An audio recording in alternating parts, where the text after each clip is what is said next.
sto pensando, sto cercando di ragionare, a fare tutti questi collegamenti, però la maggior parte sono stati nomi, poi ha detto sono morto, poi sono stati due insulti, però due insulti magari noi lo prendiamo magari verso di noi, però Certo. magari potrebbe essere verso questo Enzo.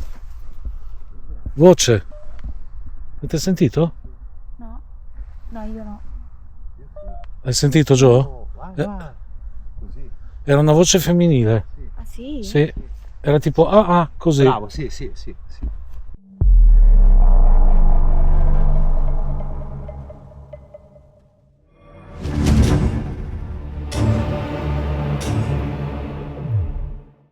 Ciao amici, benvenuti sul canale, benvenuti nel video del dopo ispezione. Allora, ringrazio subito, immediatamente e all'istante gli amici del FEG, ossia Fabiana e Joe, per questa meravigliosa esperienza che abbiamo vissuto. È il secondo video che facciamo con loro, il secondo incontro che abbiamo con questi due splendidi amici. E allora, il primo l'avete visto qualche settimana fa, è stato assolutamente incredibile e degno d'essere chiamato proprio indagine.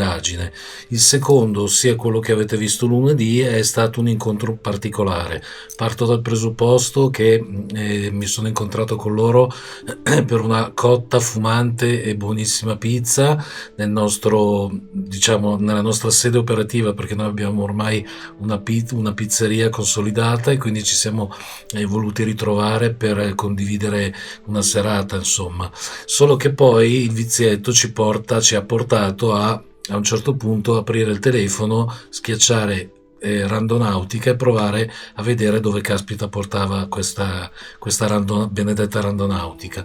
Sta di fatto che abbiamo generato le coordinate e siamo arrivati appunto in questo campo, in campo di pannocchie. Le pannocchie non c'erano più perché le hanno raccolte, però insomma il campo era quello.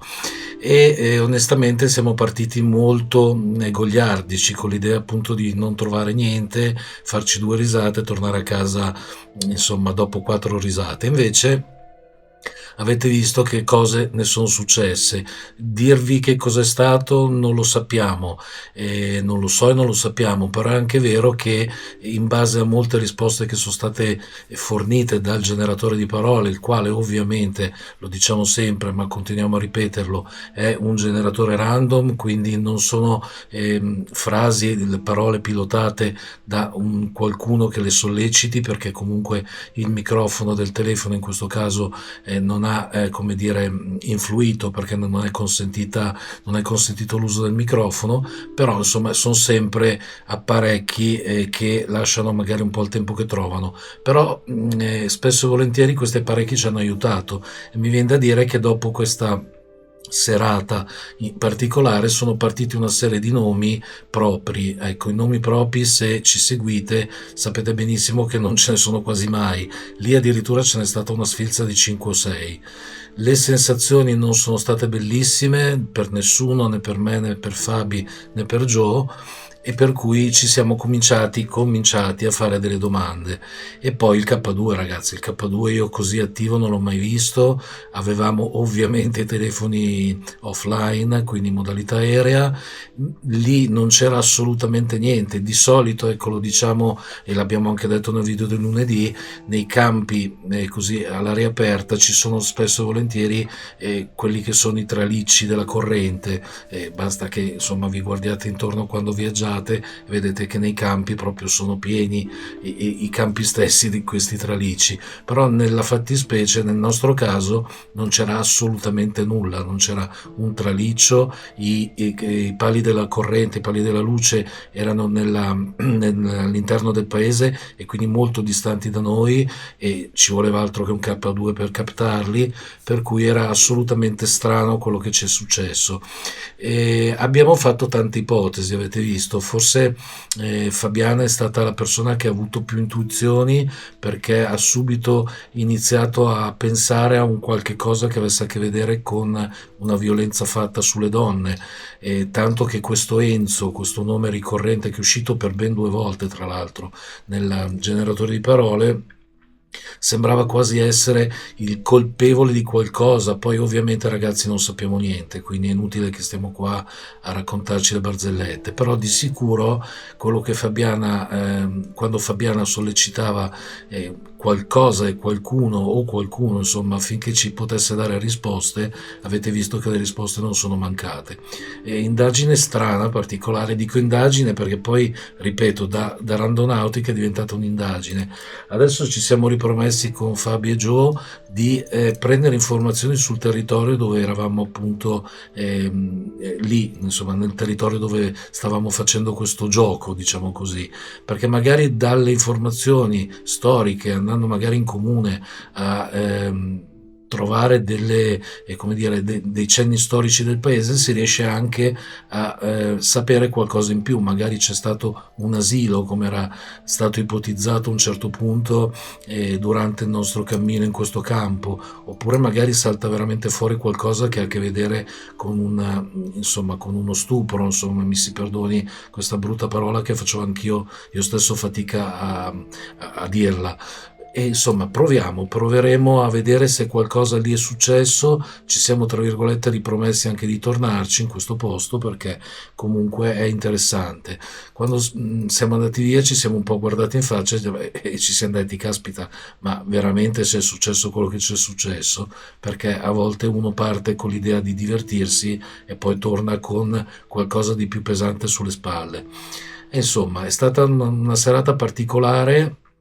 E poi l'ansia, ragazzi, l'ansia che ci è venuta era veramente palpabile, potevamo tagliarla con un coltello. Il freddo, il primo freddo sarà stato anche quello, non lo so, che poi tra l'altro, ecco, avete visto lunedì nell'indagine, a un certo punto faceva un freddo, ci usciva la nebbia dalla bocca e quando siamo tornati indietro mai più, cioè addirittura faceva quasi caldo, adesso caldo no, però insomma 5-6 gradi in più c'erano e quindi non c'era neanche più questo fumo che ci usciva dalla bocca perché la temperatura si era un attimino aggiustata.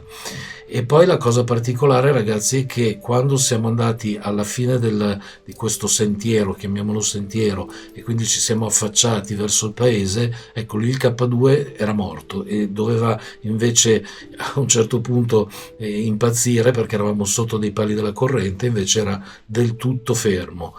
Ha cominciato a ribrillare quando siamo tornati indietro, quindi lontanissimi per l'ennesima volta da quelli che sono eventuali disturbi, e soprattutto iniziava a brillare quando veniva sollecitato da me, da Gio, da Fabiana. Ragazzi, tutto veramente molto strano, non sapevo neanche se era il caso di fare l'analisi perché veramente quello che avete visto è quello che c'è successo. Penso di non stare a raccontarvi niente di nuovo, però mi piacerebbe, cioè mi sarebbe piaciuto e lo sto facendo, mettere i puntini sulle i, perché poi chi vive le situazioni le vive ed è una percezione totalmente diversa rispetto a chi le guarda in TV, le guarda sui telefoni, insomma. Per cui ho voluto comunque fare questa analisi perché secondo me ne valeva la pena. Ci sono stati comunque anche dei mugugni, dei rumori, cose particolari, veramente un'indagine particolare, veramente strana e che assolutamente va ripetuta, e l'idea addirittura è quella di tornare di giorno per guardarci attorno un po' meglio perché avete visto più volte abbiamo detto andiamo verso l'albero, però il problema lì è che non vedendo dove si mettevano i piedi avevamo la netta sensazione che lì ci fossero dei campi arati, quindi con magari letame e cose di questo tipo, e quindi anche insomma avventurarci con le scarpette da sera del sabato sera non sarebbe stato neanche una cosa così conveniente. Lì converrebbe veramente andarci alla luce del sole e capire un po' quello che è il circondario, ecco, per poi magari tornarci di sera. L'idea è proprio quella di andarci di giorno, rimangiare la pizza nella nostra sede operativa e poi tornarci poco dopo al buio. E altro da dire non ho, signori, però è stata veramente una bella esperienza. Ringrazio ancora Joe e Fabi del FEG Itinerantur, vi invito a iscrivervi ovviamente anche al loro canale oltre che al nostro, e niente, ci vediamo per la prossima avventura. Ciao!